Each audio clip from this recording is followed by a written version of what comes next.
Welcome back guys, आप सभी का बहुत बहुत स्वागत है एक बार फिर से हमारे यूट्यूब चैनल वीएलई ग्रुप पे।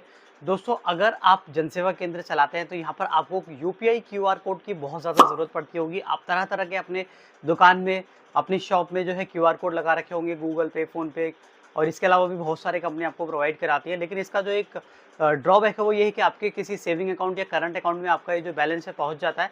अब ऐसे में अगर आपके साथ कोई फ्रॉड हो जाता है तो आपके अकाउंट को फ्रीज कर दिया जाता है। अब इसको देखते हुए सीएससी ने अब आपके साथ एक नया क्यूआर कोड का रजिस्ट्रेशन स्टार्ट कर दिया है। आज की इस वीडियो में आपको बताने वाला हूँ किस तरीके से आपको क्यूआर कोड का रजिस्ट्रेशन करना है और आपको किस तरीके से इसका लाभ मिलेगा।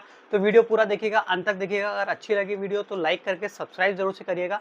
दोस्तों, चैनल को सब्सक्राइब जरूर से कीजिए। अगर वीडियो पसंद आए तो लाइक जरूर से कीजिए। तो चलते हैं लाइव सिस्टम पे, कैसे हमें इस क्यूआर कोड के लिए अप्लाई करना है, कितनी फीस लगेगी या नहीं लगेगी, इस बारे में हम लोग बात करेंगे और कैसे हमें इसका इस्तेमाल करना है, पूरी जानकारी आपको मिल जाएगी। तो चलिए शुरू करते हैं। थ्रू क्यूआर कोड बहुत सारी कंपनी आपको प्रोवाइड कराती हैं, जिसमें गेटवे चार्जेस लगता है और आपका वॉलेट में पैसा चला जाता है। अब लेकिन यहाँ पे डिजीपे, आपको जो डिजीपे की तरफ से एक सुविधा है वो आपको फ्री ऑफ कॉस्ट मिलती है। यानी आपको जो मर्चेंट आईडी है उसका कोई चार्ज नहीं लगता, क्यूआर कोड है उसका कोई चार्ज नहीं लगता है। इसके अलावा आपका जो ट्रांजैक्शन आप उस पे लेंगे, यानी कोई भी अमाउंट कलेक्ट करेंगे, तो उसका भी आपको कोई ट्रांजैक्शन चार्जेस नहीं लगेगा। तो ये सबसे अच्छी बात है, इसीलिए मैं आपको इसका वीडियो बना करके दे रहा हूँ। जैसे मैं रॉयनेट एक कंपनी है, इसमें भी आपको यही सुविधा सेम मिल जाती है, जिसमें आप यूपीआई क्यूआर कोड के थ्रू पेमेंट कलेक्ट कर सकते हैं, जिसमें 1 महीने में 7 लाख रुपए तक की लिमिट होती है और आप उसके वॉलेट में ट्रांज़ैक्शन आपका जो है क्रेडिट कर दिया जाता है। लेकिन आपको प्रति ट्रांज़ैक्शन ₹6 से लेके 1% तक का आपको चार्जेस लगता है। यानी 10,000 रुपए पे आपका ₹10 कट जाता है, बाकी आपके वॉलेट में क्रेडिट हो जाता है। लेकिन यहाँ पे डिजीपे मर्चेंट क्यूआर में आपको ये जो सुविधा है बिल्कुल फ्री में मिलती है, आपको कोई चार्जेस नहीं लगेगा। अब कैसे इसमें हमें रजिस्ट्रेशन करना है, तो यहाँ पे सबसे पहले मैं आपको इसको बता देता हूँ। अगर आप ऑलरेडी डिजीपे मर्चेंट आईडी लिए हुए हैं, जो कि सीएससी की तरफ से दिया जाता है, तो यहाँ पे आपको पहले साइन इन करना है। मैं ऑलरेडी साइन इन हूँ इसके अंदर, तो यहाँ पे बाकी लॉगिन वगैरह आपको करके रखना है, यानी ओटीपी वगैरह दे करके।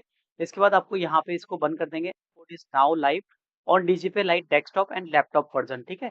यहाँ पे इसका हाइलाइट्स है, dynamic QR now supports instant UPI top up and service payment with improved reliability. Key feature real time settlement to wallet one, QR code validity extend 60 second, ठीक है। UPI enable DMT. तो ये सब चीजें आपको यहाँ पे देखिए, कैसे रजिस्ट्रेशन करना है इस पे मेन बात करेंगे। अगर आपके पास डीजीपे लाइट की, यानी कि डीजीपे मर्चेंट की, जो सीएससी की तरफ से दिया जाता है, बहुत से लोगों को लगेगा कि ये सीएससी का नहीं है। तो भाई देखो, ये सीएससी का लोगो है, सीएससी टेक्नोलॉजी, और इसका जो सब कुछ करता धरता है वो सीएससी ही है। भले ही ये थर्ड पार्टी है, लेकिन ये अंडर में सीएससी के ही आता है। आप सीएससी हेल्पलाइन पे भी जाकर के इसके बारे में जानकारी ले सकते हैं। अब यहाँ पे आपको क्या करना है, जहाँ पर आपका यूजर नेम दिखाई दे रहा है, अगर आप क्यूआर कोड लेना चाहते हैं तो यहाँ पर आपको एक ऑप्शन दिखाई देगा सेटिंग के नीचे, शो माई क्यूआर। आपको यहीं पे क्लिक करना है। फर्स्ट टाइम आएंगे तो यहाँ पर आपको रजिस्ट्रेशन का एक ऑप्शन मिलेगा। अब आपको यहाँ पे देखेंगे UPI static transaction feature not assign. तो यहाँ पर आपको सबसे पहले रजिस्टर करना होगा। यहाँ पे आपको क्लिक ब्लू टू रजिस्टर, इस पे क्लिक करना है। जैसे ही आप रजिस्ट्रेशन पे क्लिक करेंगे तो यहाँ पर आपको एक फॉर्म को सबमिट करना पड़ेगा।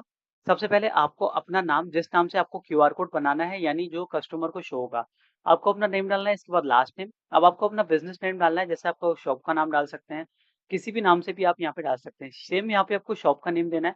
अब यहाँ पे आपको वर्चुअल आईडी वो बनानी है जो कस्टमर को शो करेगा। जैसे आप अपने दुकान के नाम से, अपने नाम से, वो आप यहाँ पे डालेंगे, और एड्रेस को आपको चेक करना पड़ेगा। जैसे आप ईमेल आईडी बनाते हैं या फिर कहीं पे साइन अप करते हैं, वो अगर आईडी अवेलेबल होगी तभी आपको यहाँ पे शो करेगा, अन्यथा नहीं। इसके बाद आपको अपना पैन नंबर देना है। बहुत सारे लोगों को ये डाउट होता है कि अगर हम पैन नंबर दे रहे हैं तो ये हमारे अकाउंट में आ रहा है। ऐसा कुछ नहीं भाई, देखो यहाँ पे क्या है, आप जितना भी पेमेंट कलेक्ट कर रहे हैं वो एक बार इकट्ठा हो जाएगा। अब उसको आप या तो मनी ट्रांसफर कर देंगे किसी के अकाउंट में, या फिर अपने अकाउंट में लेंगे तो थोड़ा बहुत लेंगे। अगर आप किसी और साइट का, जैसे फोन पे, गूगल पे, पेटीएम वगैरह से क्यूआर कोड लेकर के पेमेंट अपने क्यूआर पे डलवाते हैं, तो उसमें क्या आपको प्रॉब्लम आती है कि वो सारा का सारा आपके सेविंग या करंट अकाउंट में सेटल हो जाता है। अब आप उसको यूज करें या फिर आप उसका जो है दोबारा से एटीएम से जाकर के या बैंक से जाकर के पैसा निकाल लेते हैं, तो वो जो है आपके अकाउंट में चला जाता है। लेकिन यहाँ पे जो आपका वॉलेट में आएगा, अब वॉलेट को आप कैसे भी यूज कर सकते हैं, या तो मनी ट्रांसफर करके, या फिर और भी बहुत तरीके हो सकते हैं। कैश डिपॉजिट कर सकते हैं, कैश डिपॉजिट का ऑप्शन भी आपको डिजीपे मर्चेंट में मिलता है। इसके बाद आपको अपना अपना जो लॉगिन वाला यहाँ पे पेज है, यहाँ पर आना है, शो माई क्यूआर पे क्लिक करना है।